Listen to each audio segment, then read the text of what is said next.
Hello people, welcome to Professor Benzene. This is Professor Benzene. Today we are discussing the fourth and the last part of the fourth chapter of class 11th chemistry, chemical bonding and molecular structure. In this video, we will discuss molecular orbital theory and hydrogen bonding. तो पहले बात करेंगे molecular orbital theory की. As per this theory, the atomic orbitals of all the atoms participating are disturbed when concerned nuclei approaches each other. इस theory के according जो atomic orbital हैं atom के वो डिस्टर्ब हो जाते हैं जब दो एटम आपस में कंबाइन होते हैं टू फॉर्म बॉन्ड. अब एटॉमिक ऑर्बिटल होता क्या है? It is defined as the region in space around the nucleus of an atom where the probability of finding the electron density is maximum. किसी भी एटम के nucleus के around वो reason जहाँ पे इलेक्ट्रॉन डेंसिटी मिलने की प्रोबेबिलिटी मैक्सिमम होती है उसको बोलते हैं atomic orbital.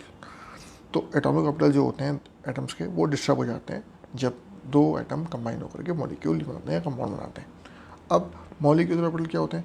It is defined as the region in space comprising of the nuclei of two combining atoms around which there is maximum probability of finding the electron density. जब दो atom combine हो गए तो molecule बनेगा, उसमें दोनों nuclei के around जो रीजन होगा जहाँ पर the probability of finding electron density is maximum उसको बोलते हैं molecular orbital.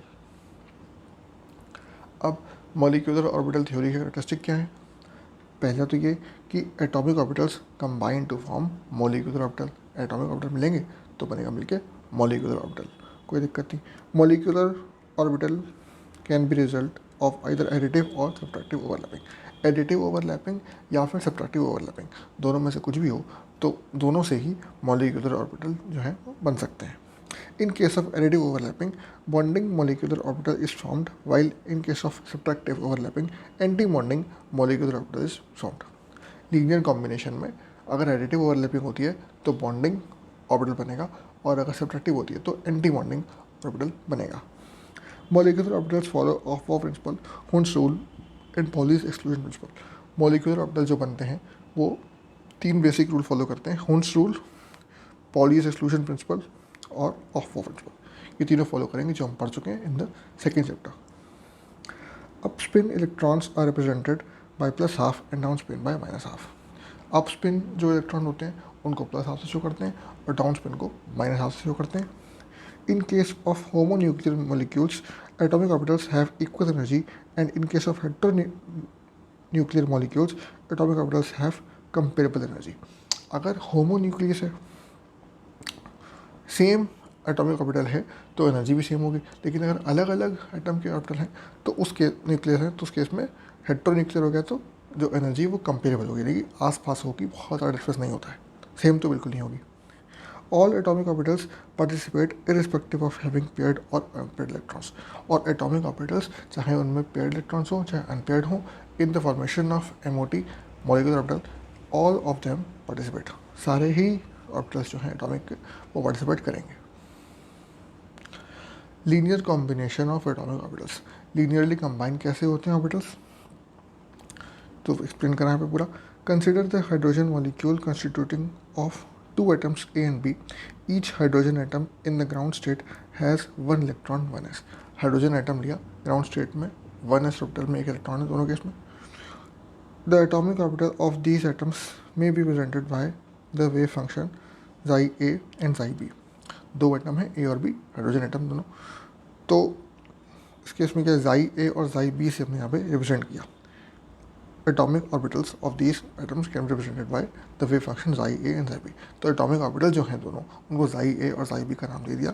Mathematically, the formation of molecular orbitals may be described as the linear combination of atomic orbitals that can take place in additive or subtraction of wave function of individual atomic orbitals as xi a b equals to xi a plus xi b. जो linear combination है उसमें xi a भी बनेगा, दोनों का combination equals to xi a plus xi b, तो linearly add हो जाएंगे दोनों. Therefore the two molecular orbitals sigma and sigma star are formed. Sigma कब बनेगा? When xi a plus xi b यानी कि एडिटिव ओवरलैपिंग होगी, और सिग्मा स्टार यानी कि एंटी बॉन्डिंग कब बनेगा? जब xi a minus xi b यानी कि सब्ट्रैक्टिव ओवरलैपिंग होगी. The molecular orbital sigma formed by the addition of atomic orbitals is called the bonding molecular orbital, while the molecular orbital sigma star formed by the subtraction of atomic orbitals is called anti bonding molecular orbital. तो एक bonding जब additive से बनेगा तो उसको बोलेंगे bonding molecular orbital, और जब सब्ट्रैक्शन से बनेगा तो उसको बोलेंगे एंटी बॉन्डिंग मॉलिक्यूलर ऑर्बिटल। अब यही चीज़ यहाँ फिगर में समझाई दोनों कि किस तरीके से बॉन्डिंग और एंटी बॉन्डिंग दोनों बनते हैं। जब एक तरफ जाई है, एक तरफ जाई ए और जाई बी दोनों कंबाइन होने, अगर दोनों ऐड होंगे तो बनेगा सिग्मा जाई ए प्लस जाई बी, और अगर सब्ट्रैक्ट हो रहे हैं तो सिग्मा स्टार जाई ए माइनस जाई बी। इस तरीके से ये कंबाइन होते हैं। अब बॉन्डिंग मॉलिक्यूलर ऑर्बिटल और एंटी बॉन्डिंग मॉलिक्यूलर ऑर्बिटल में डिफरेंस क्या होता है? A bonding molecular orbital is formed by the linear combination of two atomic orbitals when the wave functions are added. wave function को add करके जो बनता है उसको बोलते हैं bonding molecular orbital, और anti bonding molecular orbital is formed by linear combination of the two atomic orbitals when their wave functions are subtracted. और जब wave function को subtract करेंगे तो उस समय जो linear combination से बनेगा उसको बोलेंगे anti bonding molecular orbital. It is formed when the lobes of the combining atomic orbitals have the same sign, plus plus और minus minus. बॉन्डिंग ऑर्बिटल तब बनता है जब जो कंबाइनिंग लोब्स हैं दोनों उनका साइन सेम हो, यानी कि प्लस प्लस, दोनों साइड अगर प्लस हैं, प्लस एंड प्लस कंबाइन हो रहे हैं तो बनता है बॉन्डिंग मॉलिक्यूलर ऑर्बिटल। और अगर अपोजिट साइंस जो है वो कंबाइन होते हैं, यानी कि प्लस और माइनस, तो बनेगा anti bonding molecular orbital. It's energy is less than that of the combining atomic orbitals.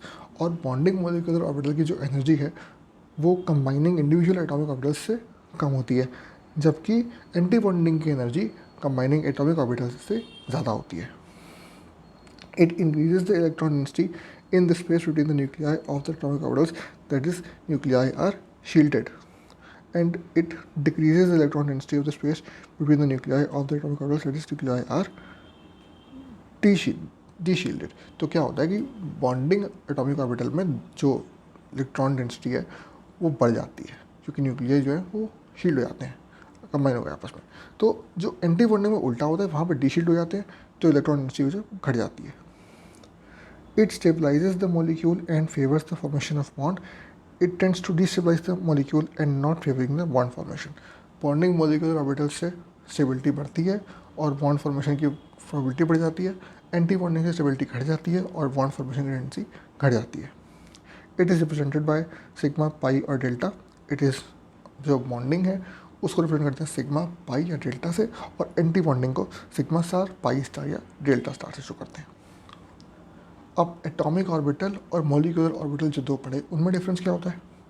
The electron cloud x tends around the nucleus in a single atom. Atomic orbital में जो electron cloud है वो single atom के around रहता है, और molecular में the electron cloud x tends around the nuclei of the bonded atoms of the in the molecule. और मॉलिक्यूलर में बॉन्डेड न्यूक्लियाई जो कंबाइन हो रहे हैं उनके मॉलिक्यूल के अराउंड इलेक्ट्रॉन डेंसिटी जो है वो रहती है, electron cloud. It is monocentric in nature, it is polycentric in nature. Monocentric एक ही सेंटर के अराउंड होगा, और पॉलीसेंट्रिक मॉलिक्यूलर क्योंकि दो न्यूक्लियाई हो गए तो इट बिकम्स पॉलीसेंट्रिक, मल्टीसेंट्रिक हो गया। Its shape is simple, its shape is complex. Atomic orbital की शेप सिंपल होती है और मॉलिक्यूलर की शेप जो कॉम्प्लेक्स होती है, क्योंकि एटम्स कंबाइन हो रहे हैं तो किस तरीके से कंबाइन होंगे उस पर डिपेंड करेगा उनकी शेप कैसी बनेगी of the molecular orbital. Atomic orbitals are designated as SPDF, and molecular are designated as sigma, sigma star, pi, pi star, etc. Atomic orbitals जो होते हैं SPDF के फॉर्म में रिप्रेजेंट होते हैं, और मोलिकुलर को सिग्मा, सिग्मा स्टार, पाई या पाई स्टार के फॉर्म में रिप्रेजेंट किया जाता है। अब conditions for linear combination of atomic orbitals, कि लीनियर कॉम्बिनेशन कैसे होता है पढ़ लिया, अब कब होगा linear combination of atomic orbitals अब ये पढ़ेंगे। The combining atomic orbitals must have the same or nearly the same energy. Energy same या फिर नियरली सेम होनी चाहिए ऑफ द एटॉमिक ऑर्बिटल्स जो कि कंबाइन होने हैं। The combining atomic orbitals must have the same symmetry about the molecular axis. Molecular axis के around combining atoms की जो ऑर्बिटल्स हैं एटॉमिक ऑर्बिटल्स उनकी सिमेट्री सेम होनी चाहिए। और combining atomic orbitals must overlap to the maximum extent. और जो ओवरलैपिंग है दोनों ऑर्बिटल्स की, एटॉमिक ऑर्बिटल्स की, वो जितनी मैक्सिमम पॉसिबल है उतनी अच्छे से होनी चाहिए, तब जाकर के linear combination of atomic orbitals possible है। अब energy level diagram for molecular orbital. Molecular orbital जो बना उसके एनर्जी लेवल डायग्राम कैसे बनाते हैं। तो एटॉमिक ऑर्बिटल्स कंबाइंड हो रहे हैं, तो 1s दोनों तरफ, 2s और फिर 2p। तो 1s दोनों तरफ से एक इलेक्ट्रॉन आएगा और कंबाइन होगा, तो सिग्मा 1s और एंटी बॉन्डिंग में सिग्मा स्टार 1s, उसको बोलेंगे। फिर 2s दोनों तरफ से, तो दोनों से एक एक आया इलेक्ट्रॉन, तो कंबाइन होगा सिग्मा 2s और सिग्मा स्टार 2s। और तीसरे केस में अब 2p दोनों साइड है, तो 2p में तीन होते हैं, 2px 2py 2pz, तीनों कंबाइन होंगे। तो यहाँ पे पाई 2px पाई 2py और पाई 2pz दो नीचे, px py नीचे और pz ऊपर। और इसके और जो एंटी बॉन्डिंग में है pi star sigma pi star 2px pi star 2py और पाई स्टार 2pz। तो रेप्लिकेट हो जाएगा, पाई स्टार 2pz ऊपर होगा, pi star 2px pi star 2py नीचे होगा। अब फिल कैसे करते हैं, अप स्पिन जो है वो फिल करेंगे पहले सिंगल सिंगल। जैसे नीचे 1s है, तो 1s में दोनों तरफ से एक इलेक्ट्रॉन आएगा, तो अप स्पिन भरेंगे पहला और दूसरा डाउन स्पिन, कंबाइन हो गया। अप स्पिन पहले भरेंगे और फिर डाउन स्पिन, अप स्पिन जब तक पूरा नहीं होता तब डाउन स्पिन नहीं आएगा। सिमिलरली ऐसे ही भरेंगे 2s में, और 2p में 2px y z तीनों पहले 2px 2py 2pz तीनों का अप स्पिन भर देंगे। उसके बाद अगर चौथा इलेक्ट्रॉन आता है तो फिर 2p जो पाई 2py है उसमें डाउन स्पिन आएगा। इस तरीके से ऑर्बिटल को भरते हैं। अब ये जो स्ट्रक्चर है जिसमें रेप्लिकेट हो रहा है ऊपर 2p जो पाई स्टार 2pz है वो दोनों में ऊपर है, to pi 2pz pi star 2pz दोनों ऊपर आ रहे हैं। ये किस केस में बनता है, in case of O2 F2 और N2 छोड़ करके जितने भी फर्स्ट और सेकंड पीरियड के आइटम्स हैं उन केस में ये बनता है, एक्सेप्ट फॉर O2 F2 और N2। इन तीन मॉलिक्यूल को छोड़ करके Ni2, इन तीन मॉलिक्यूल छोड़ के जितने भी फर्स्ट और सेकंड ग्रुप के मॉलिक्यूल्स हैं उनका एनर्जी लेवल डायग्राम इसी तरीके से बनेगा। अब जो तीन केस छोड़ दिए थे, ऑक्सीजन फ्लोरीन एंड नियॉन, इस केस में क्या होता है कि बाकी तो स्ट्रक्चर सेम है, मतलब 1s सेम तरीके से फिलअप होगा बनेगा भी, 2s भी सेम। लेकिन जो 2p का केस है, 2p के केस में सिग्मा 2pz जो है और सिग्मा स्टार 2pz वो अपोजिट हो जाते हैं, यानी कि सिग्मा 2pz नीचे होगा और उसके ऊपर सिग्मा 2py और 2px होंगे, और जबकि sigma star 2px sigma star 2py दोनों नीचे होंगे और सिग्मा स्टार 2pz ऊपर हो जाएगा। इतना डिफरेंस है, बाकी भरने का तरीका सेम है। अप स्पिन पहले पूरे में भरेगा, उसके बाद डाउन स्पिन शुरू होगा, क्योंकि जो प्रिंसिपल हमने पहले पढ़ा होन्स रूल ऑफ प्रिंसिपल और पॉलीज एक्सक्लूजन प्रिंसिपल, ये तीनों फॉलो करने ही करने, इसलिए अप स्पिन पहले भरेंगे पूरे में, उसके बाद डाउन स्पिन आएगा। अब electronic configuration and molecular behaviour, electronic configuration से क्या क्या पता चल सकता है। Gives the following information about the molecule. Electronic configuration से क्या पता चलता है, stability of the molecule. If Nb is the number of electrons occupying bonding orbitals and Na is the number occupying the anti-bonding orbitals, then the molecule is stable if Nb is greater than Na। Bonding जो है, bonding orbitals Nb और anti bonding को Na से show किया, और अगर Nb bonding is more than anti bonding orbitals then the molecule is stable. The molecule is unstable if Nb is less than Na। अगर anti bonding ज़्यादा है और बॉन्डिंग कम है तो मॉलिक्यूल जो है वो अनस्टेबल होगा। In case one more bonding orbitals are occupied and so the bonding influence is stronger and the stable molecule results. In case 2 the anti-bonding influence is stronger and therefore the molecule is unstable। जो first case है यानी कि जब bonding orbital ज़्यादा है तो जो influence है वो ज़्यादा है बॉन्डिंग का, इसलिए स्टेबल मॉलिक्यूल बनेगा। सेकंड केस में एंटी बॉन्डिंग इन्फ्लुएंस ज़्यादा है, इसलिए डिफरेंस पहले बताया था, उसमें स्टेबिलिटी कम होती है, तो स्टेबिलिटी कम होगी तो बॉन्डिंग नहीं होगी, तो मॉलिक्यूल जो है वो अनस्टेबल बनेगा। दूसरा पता चलता है बॉन्ड ऑर्डर। कैसे, bond order is defined as the 1/2 of the difference between the number of electrons present in bonding and anti-bonding orbitals। Bonding orbital और एंटी बॉन्डिंग ऑर्बिटल में जो इलेक्ट्रॉन है उनका डिफरेंस का हाफ, यानी कि half times of number of bonding minus number of anti bonding orbitals में electrons, that is bond order, ये निकाल सकते हैं। इसके बाद nature of the bond, the integral bond order value of 1, 2 और 3 corresponds टू सिंगल, डबल और triple bond respectively as studied in the classical concept. अच्छा, बॉन्ड ऑर्डर जो निकलता है तो बॉन्ड कितने बनेंगे, 1 आया तो सिंगल बॉन्ड, 2 में तो डबल बॉन्ड और 3 आया तो ट्रिपल बॉन्ड बनेगा। Bond length, the bond order between the 2 atoms in a molecule may be taken as an approximate measure of the bond length. जो बॉन्ड ऑर्डर निकालते हैं उसी से approximate measure of bond length भी निकालते हैं। Bond length decreases as the bond order increases. Bond order बढ़ता है तो बॉन्ड लेंथ घटती है and vice versa. Magnetic nature कैसे निकालेंगे, if all the molecular orbitals in a molecule are doubly occupied the substance is diamagnetic. अगर सभी जो इलेक्ट्रॉन्स हैं वो अपस्पिन डाउनस्पिन दोनों भरे हुए हैं तो it is diamagnetic, repelled by magnetic field. दोनों अपस्पिन है डाउनस्पिन है तो repelled by the magnetic field, it is diamagnetic. However if one और मोर molecular orbitals have singly occupied, it is paramagnetic, attracted towards magnetic field।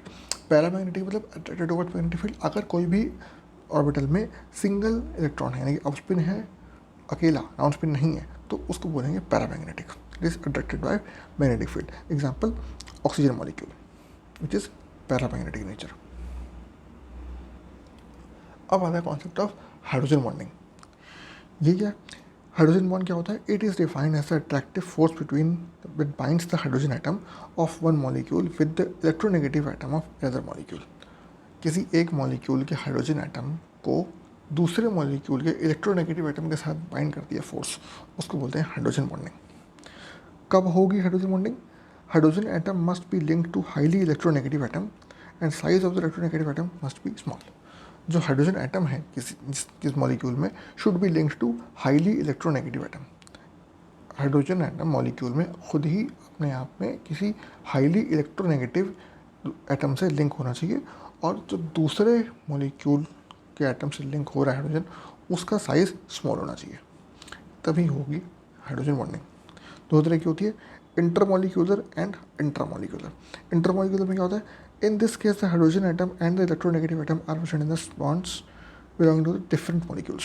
Intermolecular में अलग अलग molecule के electronegative atom और हाइड्रोजन एटम की बीच में बॉन्डिंग होगी, और इंट्रामॉलिक्यूलर में hydrogen atom and the electronegative atom are present in the bonds belonging to the same molecule. अपने ही मॉलिक्यूल में जब इलेक्ट्रोनेगेटिव एटम और हाइड्रोजन एटम की बीच जो बॉन्डिंग होती है उसको बोलते हैं इंट्रामॉलिक्यूलर हाइड्रोजन बॉन्डिंग। तो दोस्तों इस वीडियो में इतना ही, यही चैप्टर ख़त्म होता है। अगर आपको वीडियो पसंद आया, अगर वीडियो आपके काम का था, प्लीज़ इसे लाइक करिए, चैनल को सब्सक्राइब करिए और इस वीडियो को अपने दोस्तों के साथ स्कूल में, कोचिंग में सब जगह शेयर करिए ताकि उन्हें काम आ सके। मिलते हैं अगले वीडियो में नए टॉपिक के साथ बहुत जल्द।